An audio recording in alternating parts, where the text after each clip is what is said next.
ഉഭയം സ്മരതഃ പുംസ പ്രസ്വാപപ്രതിബോധയോഃ അന്വേതി വ്യതിരിച്യേത സ്തജ്ഞാനം ബ്രഹ്മതത്പരം.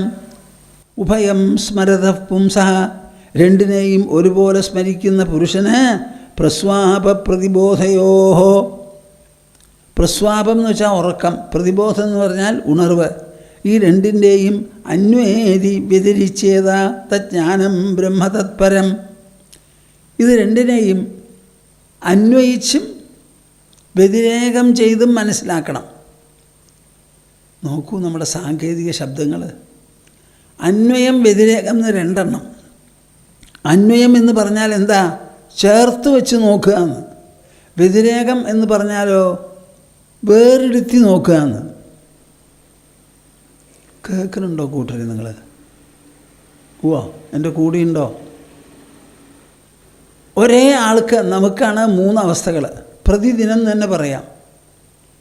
8 മണിക്കൂർ കിടന്നുറങ്ങി, എന്നിട്ട് എണീറ്റു. അപ്പോൾ ഉറക്കം വിട്ടു. ഉറങ്ങിയ ആളാണ് എണീക്കുന്നത്. ഉറക്കത്തിലൊരാൾ എണീറ്റത് വേറെ ആളെന്നില്ല, രണ്ടും ഒന്ന് തന്നെയാണ്. അപ്പോൾ ഉറങ്ങിയവൻ ഉറക്കം വിട്ട് എണീറ്റു.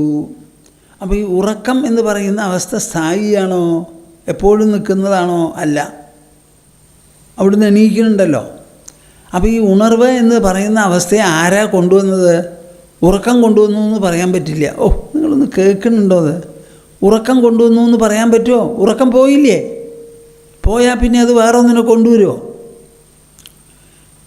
അപ്പോൾ ഉറക്കം പോയി. ഉറക്കത്തിനെ ആരാ തള്ളിക്കളഞ്ഞേ? ഉറക്കം തള്ളിക്കളയില്ല. അപ്പോൾ ഉറക്കത്തിനെ നീക്കി അതിൻ്റെ സ്ഥാനത്ത് ഉണർവിനെ പ്രതിഷ്ഠിക്കാൻ അവിടെ ഉറക്കവും ഉണർവും അല്ലാത്ത ഒരു സാധനമുണ്ടാവണം. അങ്ങനെ ചേർത്ത് കാണാനാണ് പറയണത്, അന്വയിച്ച് കാണാൻ. ഈ ഉറക്കത്തിന് സ്വന്തമായി നിലനിൽക്കാൻ പറ്റുമോ? പറ്റില്ല. ഉറങ്ങിക്കിടക്കുന്ന ഒരാളുണ്ടെങ്കിലേ ഉറക്കമുണ്ടാവുള്ളൂ. അപ്പോൾ ഉറക്കം എന്ന് പറയുന്ന ഒരവസ്ഥയാണ്. ആ അവസ്ഥ ആർക്കാ? ഉറങ്ങുന്നവന്. ആ ഉറങ്ങുന്നവൻ ഉറക്കത്തിന് വിട്ടു പോകുന്നുണ്ടോ? ആ ഉറങ്ങുന്നവനാണ് ഉറക്കത്തിന് നീക്കി ഉണർവ് എന്ന് പറയുന്ന അവസ്ഥ കൊണ്ടുവരുന്നത്. അപ്പോൾ ഈ ഉറക്കം പോവാനും ഉണർവ് വരാനും ഉറക്കവും ഉണർവും മാത്രമുണ്ടായാൽ നടക്കില്ല. ഉറക്കത്തിലുണ്ടായി ഉറക്കത്തിനെ നീക്കി അതിന് പകരം ഉണർവിനെ പ്രതിഷ്ഠിക്കണം. ഈ ഉറക്കത്തിന് സ്വന്തമായി നിൽക്കാൻ പറ്റില്ല, ഉണർവിനും പറ്റില്ല, സ്വപ്നത്തിനും പറ്റില്ല. അപ്പോൾ ആ 3ഉം സ്വന്തമായി നിൽക്കാത്തതാണെന്ന് നമുക്ക് ചേർത്ത് വച്ചാൽ മനസ്സിലാവും. ഉറങ്ങുന്നവനില്ലാതെ ഉറക്കമുണ്ടാവില്ല, ഉണരുന്നവനില്ലാതെ ഉണർച്ചയുണ്ടാവില്ല, സ്വപ്നദ്രഷ്ടാവില്ലാതെ സ്വപ്നവും ഉണ്ടാവില്ല. അപ്പോൾ ഈ അവസ്ഥകളെല്ലാം ഒന്നിനെ ആശ്രയിച്ചിരിക്കുകയാണ്, സ്വന്തമായി നിൽക്കുന്നില്ല. അതേ സമയത്ത് ഈ ഉറങ്ങുന്നവനും ഉണരുന്നവനും സ്വപ്നം കാണുന്നവനുമോ, ആ ആൾ ഉറക്കത്തിന് വിട്ടു, എണീറ്റു, കിടന്നുറങ്ങി, അത് വിട്ടു, എന്നിട്ട് സ്വപ്നം കണ്ടു, സ്വപ്നത്തിന് വിട്ടു, പിന്നെ ഉണർന്നു.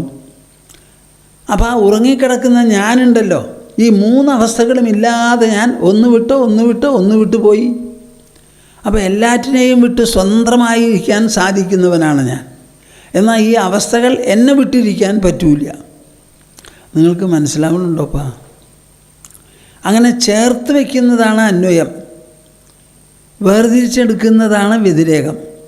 അന്വേതി വ്യതിരിച്യേത തജ്ഞാനം ബ്രഹ്മതത്പരം.